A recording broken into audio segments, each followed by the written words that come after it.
आज Indian high commission की तरफ से जो है वो फंक्शन भी है, इवेंट है उसका रिपब्लिक डे का, और मुझे भी इनविटेशन दिया गया, इसलिए मैं बड़ी तैयारी से नजर आ रही हूँ। और ये जो मैंने ज्वेलरी पहन रखी है और ये हाथ में भी और कानों में भी, और मुझे नेकलेस भी तो अलग अलग ज्वेलरी है आपके कान में। और ये भी है। अरे एक ही पहनी है, क्या हो गया? एक ही जैसी है। मैं भी डर गई, मैंने कहा कहीं मैंने ऐसा तो नहीं कर दिया। और ये असली सोना दे दिया आपको गवर्नमेंट ऑफ इंडिया ने? ये नेकलेस भी है।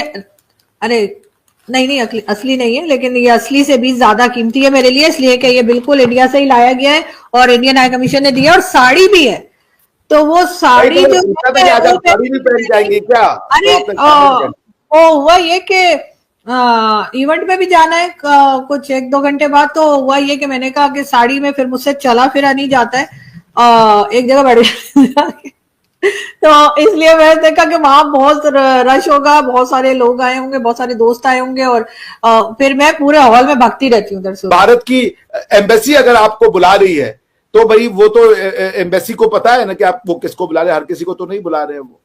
तो भारत के टीवी चैनल पे आपको बुलाया जा रहा है, एम्बेसी में बुलाया जा रहा है, इससे ज्यादा क्या चाहिए? तो फिर आप अगर हर छोटी बात से दुखी हो जाइएगा, चिंतित हो जाइएगा, तो लोगों ने नहीं दुखी मैं नहीं होती, लेकिन मुझे यही होता है कितना खाली वक्त है लोगों के पास ऐसा करने का। लेकिन खैर हम बात कर रहे थे सर, एक चीज मैं आपसे भी पूछना चाहूंगी। मैंने अभी अपने जो हमारे देखने वाले हैं उनसे भी मैं कह रही थी कि बार बार कहा जाता है कि डिफरेंट कंट्रीज के बारे में अमेरिका की तरफ से कि सैंक्शंस लगा देंगे।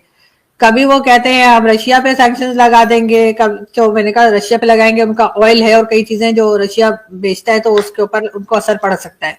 फिर वो कहते हैं जी हम जो है चाइना पे लगा देंगे, या और किसी कंट्री का अगर बोलते हैं तो वो वहां उनके पास कुछ ना कुछ है जो वो बेच रहे हैं, वो कहते हैं जी पाकिस्तान पे सैंक्शन लगा देंगे। हम क्या कर रहे हैं? मतलब हमारे पास तो ना ऑयल है, ना हम ट्रेड कर रहे हैं, ना कोई सामान बेच रहे हैं, ना कुछ कर रहे हैं, तो उनके सैंक्शन से हमें क्या फर्क पड़ेगा? दूसरा यूएन जो है वो अब कितना इनरेलिवेंट हो गया है। मतलब हम जाते हैं यूनाइटेड नेशन में, यूएन में जाके हम कहते हैं कश्मीर कश्मीर कश्मीर, वो कहते हैं अच्छा ठीक है निकलो उधर से।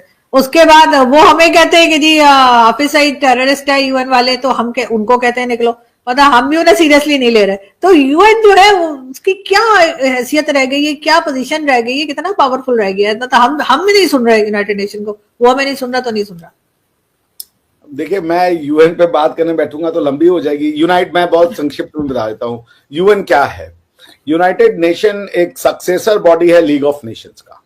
लीग ऑफ नेशन क्या था? लीग ऑफ नेशंस का और यूनाइटेड नेशन का एक ही पर्पस है कि दुनिया में वॉर ना हो, आर्म्ड कॉन्फ्लिक्ट ना हो, उसको अवॉइड किया जाए, देश एक दूसरे से ना लड़े।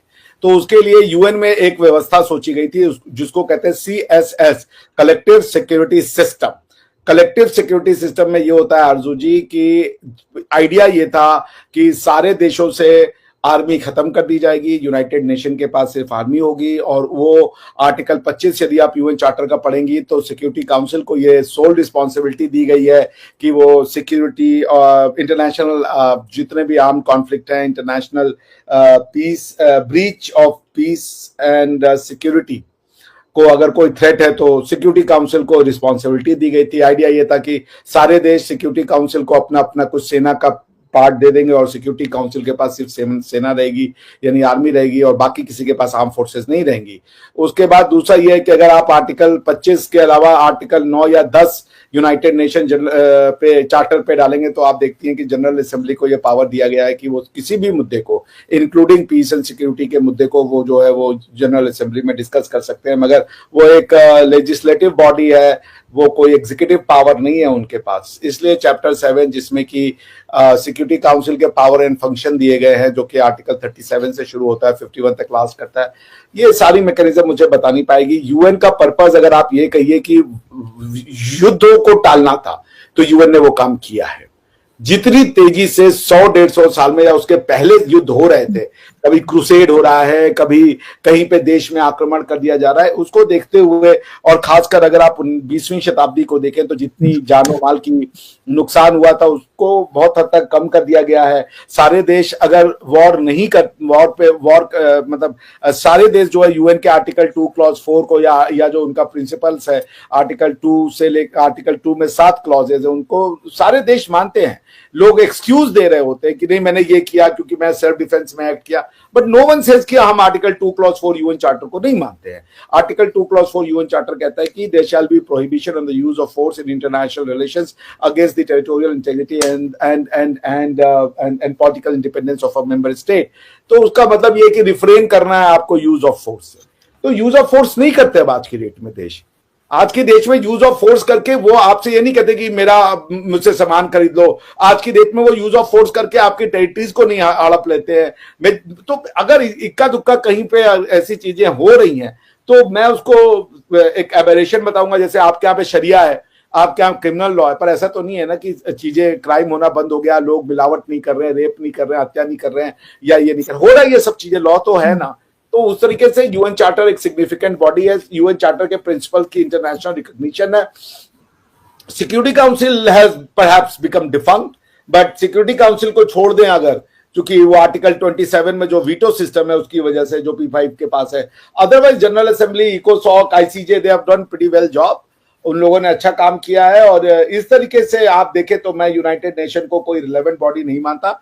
United nation the very purpose के लोग जाते हैं यूएन में, बैठते हैं यूएन में, इकट्ठे होते हैं, उसको अटेंड करते हैं, वो बताते हैं वो रिलेवेंट है। मान कौन कितना रहा है ये एक अलग चीज है।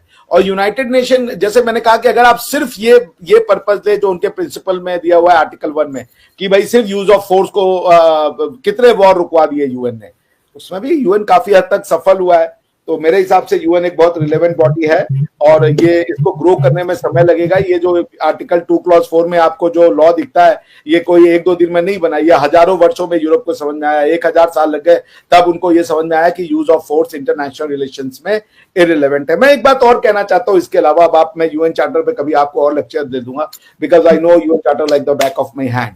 मैं आपसे ये कह रहा था कि आज ना पुबियांतो जो आए हैं, सुमंतो जी, जो कि इंडोनेशिया के हेड है, प्रेसिडेंट है, हमारे चीफ गेस्ट है, अगर हो सके 5-10 मिनट का वीडियो है जब वो राष्ट्रपति भवन के प्रांगण में आते हैं, अपनी कार से उनको खोला जाता है, वो नीचे उतरते, जरा उनका जेस्चर देखिएगा। वो प्रधानमंत्री मोदी को यूं करते हैं, वो क्या नाम है, हमारी राष्ट्रपति द्रौपदी मुर्मू को यूं कहते हैं, सारे लोगों को यूं कहते हैं, यूं। वो भी मुसलमान है भैया, अपनी संस्कृति। आपके यहाँ पे मैं सोचूं कभी शहबाज शरीफ साहब आएंगे तो यूं यूं करेंगे, भाई हम मुसलमान है, ये तो हमारा है नहीं। सर सिंध में किया जाता है, जो हमारे प्रेसिडेंट है आसिफ अली जरदारी साहब, वो अक्सर ऐसे करते हैं। और बिलावल भुट्टो, जो सिंध में अभी तक वही रिवाज है। ये बाकी पंजाब वाले इस साइड पे जरा और तरह से, लेकिन ऐसा नहीं है कि किसी भी जगह ये चीज नहीं की जाती। कई उसमें सिंध में स्पेशली बहुत, क्योंकि सिंध में ज्यादातर हिंदू फैमिली भी सिंध में है। बिलावल भुट्टो को या क्या नाम है उनकी वाइफ जो थी, मैंने नहीं देखा, अगर करते हैं तो अच्छी चीज है, बट मैंने आसिफ अली जरदारी नहीं, बिलावल भुट्टो तो बेटे उनके, आसिफ अली बिल्कुल आसिफ अली जरदारी साहब करते हैं ऐसे। और रूटीन में जो उनकी अपनी मीटिंग्स होती है ना, उनकी पार्टी मीटिंग्स होती हैं कुछ, तो मैंने उनको कई बार देखा, उनकी फोटोज आई हैं, उनकी इस तरह से फुटेजेस आती हैं, उसमें वो कर रहे होते हैं। लेकिन हाँ बाकी जगह पे इतना नहीं। लेकिन मुझे खुद बहुत, मैं कभी जाती हूँ मतलब किसी से मुलाकात हो जाए इंडियन से कहीं, तो जरूर सब। सो गाइस, वीडियो पर रिएक्शन किया। ये थी आज की वीडियो जिसमें हमने देखा कि भाई पाकिस्तान में इस्लामाबाद के अंदर एक कोलैबोरेशन और द रिपब्लिक डे मनाया गया है और इसमें जो कि है झंडा भी इंडिया का लहराया गया है और बहुत खुशी हुई है यार कि पाकिस्तान में इस्लामाबाद में। और जो नाजिया दूसरी जो थी ना इसके साथ इंटरव्यू दे रही थी, उसकी भी वीडियोस आई हैं और उन्हें भी कुछ तोहफा वगैरह दिया गया है और बहुत ही देखने को खुशी मिलती है कि यार वाकई पाकिस्तान में भी रिपब्लिक डे इंडिया का मनाया गया है। तो ये थी आज की वीडियो। बाकी आप लोगों की क्या राय है आपने कमेंट में बताना। मिलते हैं नेक्स्ट वीडियो में, तब के लिए बाय बाय गाइस। चलो।